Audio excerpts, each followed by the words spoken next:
As traduções, agora falando de tradução, por exemplo, para o português e para outras línguas, nós vamos ficar no português, tá? A gente classifica elas de mais formais ou mais dinâmicas. Seria assim, ó. Formal está de um lado, dinâmica está do outro. É só formal extrema dinâmica? Não, no meio do caminho tem as que são mais voltadas para formal, mais voltadas para dinâmica. Tem aqui a bem formal e aqui a bem dinâmica. Então não é uma regra que todas ou são formal ou dinâmica, ela tem uma tendência para lá ou para cá, ou é bem extrema mesmo. E a gente vai entender as diferenças delas.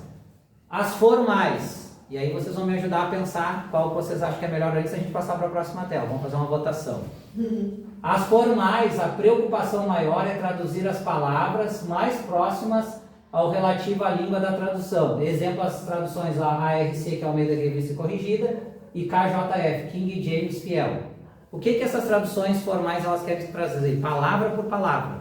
Entender o significado mais próximo do original com o que eles vão traduzir para o português, por exemplo. Isso é a tradução formal.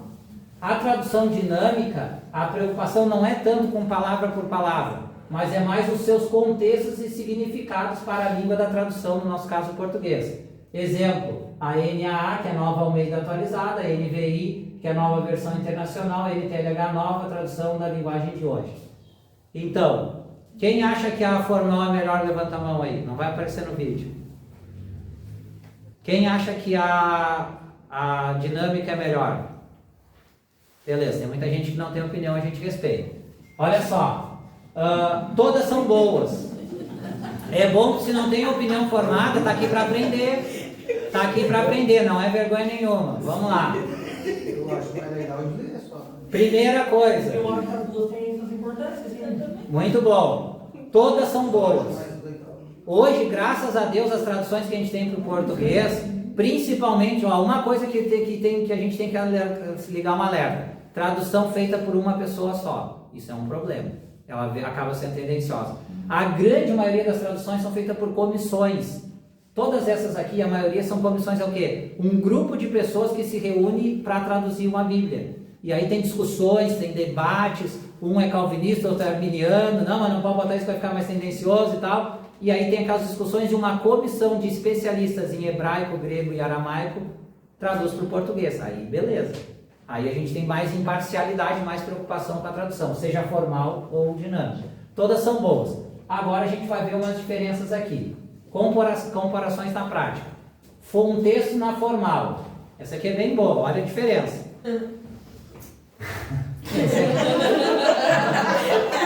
Foi de propósito que eu escolhi esse, né?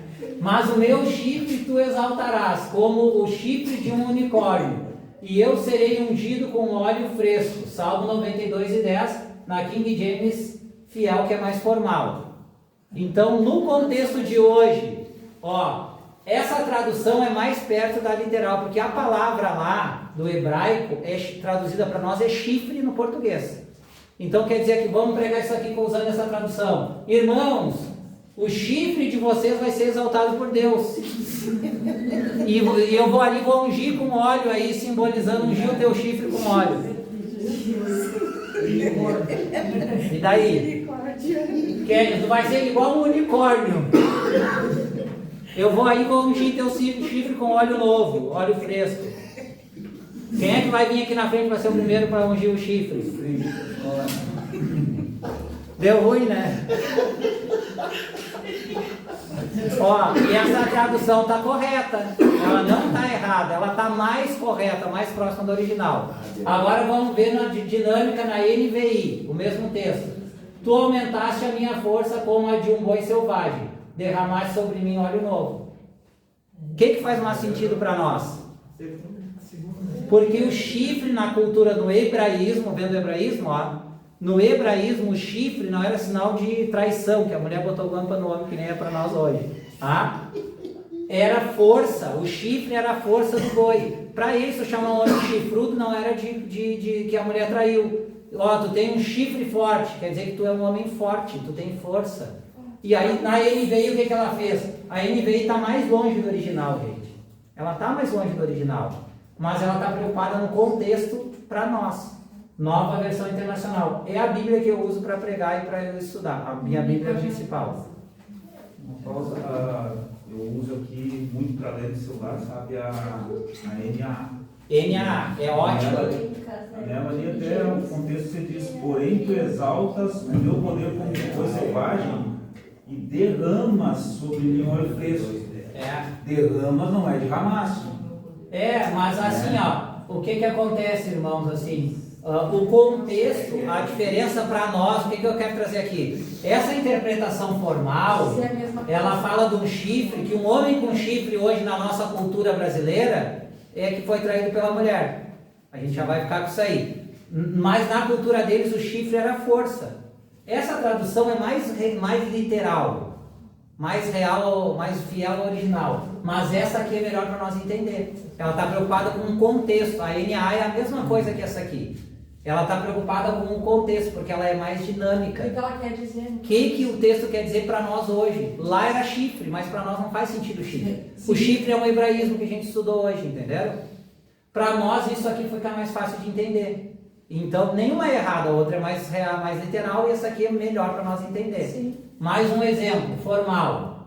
Agora de medidas. Essa madeira da construção da arca, tá? De 300 côvados, eu vou ler só isso aqui, não vou ler o texto para não perder tempo. Fará de 300 côvados o comprimento, 50 côvados a sua largura e 30 côvados a sua altura. Alguém sabe me dizer quantos metros tinha altura, largura e profundidade? Sempre quis saber explicar. Côvado, Juninho, explica para nós aí, Juninho. Côvado é a medida do cotovelo até a ponta do dedo. Isso, um côvado. Lembra quando vai fazer aqui, uma braça que a gente usa hoje, vai amarrar um fio, uma extensão ali. Côvado para eles era do cotovelo até a ponta do dedo, ou do ombro também poderia ser até o cotovelo. Mas aqui, tá? O que acontece? Isso é um hebraísmo. Era uma forma de medida deles da época. Para nós faz sentido? Não. Mas lá é côvado. Lá está certo, não está errado, é côvado. E a gente tem Almeida Revista e Corrigida aqui, Gênesis 6, 15 e 16. Agora quando a gente vem para NAA, que até o irmão citou ali que é uma ótima tradução, que é Almeida também, lá é Almeida Corrigida. E aqui é a nova Almeida atualizada, NAA, que também é Almeida. Tá? Deste modo você fará, seu comprimento será de 130 metros. A largura de 22 e a altura de 13. Agora clareou para nós. Porque o côvado era uma medida aproximada de 45 centímetros. Era aproximadamente 45 centímetros. Mas agora já trouxe traduzido para nós. A outra interpretação está mais correta com o original. Mas essa que faz sentido para nós, porque o nosso sistema métrico é diferente do deles. O deles era um hebraísmo. Estão vendo? Já clareou melhor, né? Outra comparação para a gente, a última. Formal. A RC aqui. Crucificação e morte de Jesus. E era a 3ª hora, e o crucificaram. E era a hora 9ª, e Jesus exclamou em alta voz, Eloi, Eloi, lama sabachthani, quando Jesus morreu. Agora o ponto aqui é hora 3ª e 9ª hora. Que hora que Jesus foi crucificado? Que hora que ele morreu? Para nós. Consegue entender lendo na ARC? Não, porque para eles existe a hora 3ª, a hora 9ª. E outras horas. Agora quando a gente vai para a NVI, às 9 horas da manhã, ele crucificaram. E por volta das 3 horas da tarde ele morreu. Então já traz traduzido o tempo para a nossa realidade de hoje, sistema de contagem cronológica. Então é essas diferenças, entendeu? Nenhuma é ruim, outra é melhor. Claro que para nós fica muito mais fácil entender as dinâmicas, né? Mas o bom é ter várias Bíblias. Ter pelo menos uma Bíblia mais formal e uma Bíblia mais dinâmica, para a gente ir comparando. Tem um outro texto que eu não coloquei aqui, que Paulo fala que a gente tem que amar com as nossas entranhas, com as nossas tripas, na ARC. Por quê? Porque para eles, lá na cultura deles, o centro das emoções estava no estômago, nas tripas, né? Quando tu sente aquele calafrio, aquele frio na barriga, o sentimento, tá aqui embaixo, né? Eles achavam que o centro das emoções estava aqui. Então, nas traduções mais dinâmicas, sabe, tem que amar com todo o teu amor, com toda a tua dedicação. E ali aquele texto da tradução mais dinâmica, tu tem que amar com as tuas entranhas, está traduzido. Aí tu vai ler, amar com as minhas entranhas, com as minhas tripas. É um hebraísmo, estão vendo os hebraísmos? mas a tradução mais dinâmica diz amar de todo o coração, amar de todo o entendimento, né? Enfim, então a gente tem essas diferenças. E aqui para nós encerrar, entender essa questão? Sim. Não tem ruim ou boa. Eu, por exemplo, como o irmão falou, a NA é muito boa. Eu, por exemplo, a que eu mais gosto e mais uso é a NVI. Ela traz um equilíbrio no meu entendimento. E ela é mais dinâmica, ela é mais fácil. E ela é uma tradução bem recente. Tem até uma novíssima NVI. Mas a NVI, se não me engano, é 2011, agora tem uma mais nova. E a NA é de 2017, é bem recente também. Essas traduções são melhor para a gente entender porque elas foram traduzidas já no nosso contexto histórico-cultural. A língua portuguesa é uma língua viva, pessoal, ela sofre alterações. Lá tem uma Bíblia mais formal que diz em 1 Coríntios 13, o capítulo do amor, né? Se não tiver amor, tem tradução que fala em português se não tiver caridade, se não tiver caridade. Porque lá há 70, 80 anos atrás a palavra caridade tinha o propósito de amor naquele contexto aqui no Brasil. Hoje já não tem mais, caridade é filantropia. E aí foi traduzido nas outras como amor. Entenderam? Então a própria tradução fica desatualizada porque a língua, o idioma português agora em 2012, se não me falha a memória, teve a reforma ortográfica do português no mundo, que alinhou Portugal, Brasil, Angola, os outros países de língua portuguesa. Todos fizeram uma reforma na ortografia portuguesa, mudou um monte de coisa, saiu o trema lá dos 50, né, e tal, várias coisas mudaram, os hífens e tal, e essas traduções que vieram depois já trazem até correções ortográficas, e também do uso, tem palavras que se usava há 70, 80 anos atrás, lá na Almeida Corrigida, vós sois o sal da terra, na NVI, na NNA, vocês são. Entenderam? Então já também traduz para um português mais atual nosso. Então, por isso que nunca vai parar as traduções, gente. Não é porque eles querem inventar coisa, eles querem atualizar para nós entender melhor. Entenderam? Então, por isso que é importante eu tenho várias Bíblias com várias traduções. Materiais para nós encerrar que eu dou dicas para vocês. Eu até trouxe alguns aqui só como símbolo, tá? Só como símbolo para a gente... Só para vocês terem uma ideia do que é. Depois eu vou mostrar uma imagem ali que ajuda melhor. E a gente já vai encerrar. Ó. Isso aqui eu indico que pelo menos, eu sei que é caro, gente, não é barato. Eu vou mostrar um pouquinho da minha biblioteca para vocês. Na minha biblioteca, o que eu tenho lá que eu investi dá para comprar um carro popular bem bom. Um carro popular bem bom porque o que eu tenho que eu vou mostrar para vocês depois aqui. Bíblias de estudo. Se vocês tiverem que optar por um desses materiais que eu vou indicar, comprem uma Bíblia de estudo. Tá? Por quê? Por exemplo, essa aqui que é uma das que eu mais gosto, a MacArthur. A MacArthur tem quase tudo ali. Tá? Ela é muito boa. No início dela, o que ela tem?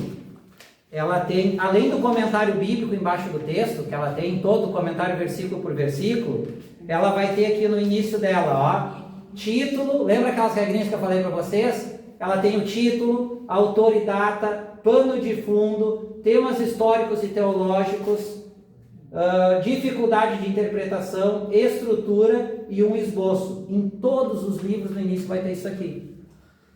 E aí vai ter, olha o que tem de texto aqui, e isso aqui tudo é comentário, de versículo por versículo. Então, por exemplo, essa aqui, ela tem todo, e outras também tem, uma introdução de cada livro e mais os comentários bíblicos. Então, de todos os materiais que eu vou indicar para vocês, professor, a grana está curta, é difícil, e eu não vou ser um pregador, um teólogo, mas uma Bíblia de estudo é muito bom a gente ter, é muito bom, porque ela vai suprir a necessidade mais básica. E se vocês quiserem começar a se aprofundar mais, comentários bíblicos, por exemplo, esse aqui é um que eu tenho completo, que é do Hernandes Dias Lopes. O Novo Testamento é completo e o Antigo Testamento ele não fez todos os livros ainda, mas os que ele lançou eu tenho. Essa coleção aqui hoje é quase R$2.000 para comprar. Eu tenho ela completa. É excelente, excelente. O dele é só comentário versículo por versículo. A gente chama de comentário expositivo. Tá? Ele explica, são as pregações dele aqui, que ele compilou em livros. As pregações que ele pregou ao longo de mais de 40 anos pregando. E ele foi compilado em livros, então é top, mas tem vários outros bons. Comentários bíblicos são muito bons, esse ali no caso é de Atos. Teologias sistemáticas, aí as caixinhas, tá? Por exemplo, essa aqui tem várias teologias, eu tenho acho que uns 5, 6 manuais de teologia sistemática. Esse aqui é muito bom para nós, porque ele foi o primeiro teologia para pentecostais, a teologia sistemática pentecostal. do pastor Walter Brunelli, que é doutor, é mestre. São 4 livros desse aqui. 4 livros desse aqui, tá? Esse aqui, por exemplo, é História da Teologia Cristã, Bibliologia e Teontologia, tá? E aí são as caixinhas. Ele vai, nesse livro aqui, tratar só desses 3 temas. Tem outro que é a salvação, escatologia. São 4 livros, esse aqui são bem caros, tá? Mas aí você vai estudar direto aqui, sabe aqueles textos que eu falei? Como formula uma doutrina e tal, e bases bíblicas e comentários. Agora não é da Bíblia, é de temas, isso é teologia sistemática. Dicionários bíblicos eu não trouxe um agora, eu tenho um Vini. O Vini é tudo isso aqui junto, eu acho. Eu não trouxe porque ele é muito grande, isso aqui tudo é só um comentário Vini que eu tenho. Aí é dividido em Antigo e Novo Testamento, aí tem a palavra no grego, no hebraico e a tradução para o português. Também tem variantes textuais, que é aquelas variantes, eu tenho um livro só de variantes textuais. Também é bom. Mais um dicionário bíblico, se puder, é bom ter também. Livros teológicos em geral, né? Bons livros teológicos, a gente tem alguns até aqui para emprestar. E manuais de usos e costumes, que é tipo esse aqui, ó. Aí a gente vai entender os hebraísmos. Aí esse aqui ele é ilustrativo, ó. Aí a gente vai ter o quê? Coisas dos hebraísmos da época de Jesus, da época dos hebreus, linkados com os textos bíblicos, os costumes, as vestimentas, o tipo de casa, como é que era a unção com óleo, como é que era o templo, os mapas, aqui onde foi os manuscritos de Qumran encontrados, e aí vai clarear porque tem conexão com os textos bíblicos. Muita coisa aí a gente não vai só ler, vai ver, vai ilustrar. Então, o manual dos usos e costumes, nenhum material desse é barato, tá, gente? Mas quando puder, compre. Mas o conselho sempre é, comecem por uma Bíblia de estudo, porque ela é o conteúdo mais completo que vocês vão ter. E depois outros materiais. Essa aqui é uma parte da minha biblioteca na minha casa. Isso aqui é o Champlin. Isso aqui hoje é uns R$4.000 para comprar. R$2.000 cada coleção dessa aqui. É exegética, é muito bom. Aqui é a enciclopédia do Champlin, que é muito boa bíblica. Aqui é o comentário bíblico completo. Aqui é do Hernandes Dias Lopes completo. Isso aqui tudo é comentário bíblico. Só aqui já quase dá um carro. Aqui é tudo livro. Aqui é os de teologia para pentecostais, os 4 volumes. Teologia sistemática aqui, teologia sistemática, manual dos usos e costumes, e assim vai. História dos Hebreus de Flávio Joséfo. Isso aqui é só livro sobre pregação. Isso aqui tudo é uma coleção sobre pregação, homilética, e assim vai. Tem um monte de material aí teológico. Aqui os livros de Badé, isso aqui tudo é Bíblia que eu tenho, ó. Daqui para cá tudo é Bíblia com tradução, Bíblia de aplicação pessoal, Bíblia cronológica que mostra, ela não está nessa nossa ordem, é na ordem dos acontecimentos e é comentada. Manual Bíblia do Novo Testamento em grego e português, tem os 2 textos ali paralelos, e enfim, Bíblia King James comentada e traduções diferentes ali. Então, e um monte de coisa aí de material bom. Claro, eu fiz esses investimentos, é um carro que tem ali, bem bom, porque eu fiz tudo isso porque eu não ganhei dinheiro com isso aqui. Todo mundo sabe, eu dou as aulas de graça aqui, prego de graça. Eu investi porque eu sei que o chamado de Deus que eu tenho na minha vida requer dedicação, estudo, empenho e investimento. Porque como é que eu vou dar aula para você se eu não usar esses materiais ao longo do tempo, enfim, for me apropriando, investindo em conhecimento, em materiais, fora o que eu tenho em PDF, coisa que é muito mais coisa. Mas eu gosto do livro físico ainda, né? Então eu tenho que fazer o quê? Investir, tem um carro aqui bem bom investido aqui de materiais. Não só de teologia, mas de outras áreas. Para mim poder me apropriar, para mim poder servir o Senhor naquele dom que Ele me deu, naquele chamado que Ele me deu. Eu não estou dizendo que todo mundo tem que ter isso aqui, mas daqui a pouco uma bíbliazinha de estudo. Não é barato, mas parcela lá uns R$300. Tem, dou dica para vocês, 2 para comprar. Até melhor que a MacArthur, que é mais moderna. Bíblia de Estudo NVI e Bíblia de Estudo NAA, porque já vem na tradução atual. E tem uma Bíblia de Estudos NVI e uma Bíblia de Estudos NAA, que são ótimas. E traz todos esses esquemas aí. É coisa de R$300 e poucos cada uma. Mas daqui a pouco vocês querem isso, não é para pregador só, para quem quer aprender um pouco melhor, compra uma. E depois, conforme for podendo, né, adquirir outros materiais. E aí tem, me peçam dicas do que é bom, o que não é bom, do que é mais fácil. Não adianta querer comprar um Champlin, que é complexo. Vai comprar um Lincoln, um Hernandes Dias Lopes, que é mais fácil, mais mastigadinho, né? Mas invistam, porque é para a gente entender melhor a palavra de Deus, para nós para a nossa família e também para aqueles que a gente tiver a oportunidade de pregar. Né? Então eu espero que essa aula tenha sido uma bênção. Eu sei que hermenêutica é um termo muito longo, daria para, né, é mais complexo, mas eu tentei mastigar para trazer pontos assim cruciais. Se vocês tiverem dúvida, então vão poder perguntar. Esse material eu vou postar todo no grupo e dicas de coisas, né, materiais para adquirir, vocês podem me perguntar. Eu vou dando umas dicas para vocês aí dentro do possível, amém? Amém. Alguma dúvida, alguma pergunta? Não? Fale agora o cálice para sempre. Então tá, irmãos. Muito obrigado pela atenção de vocês.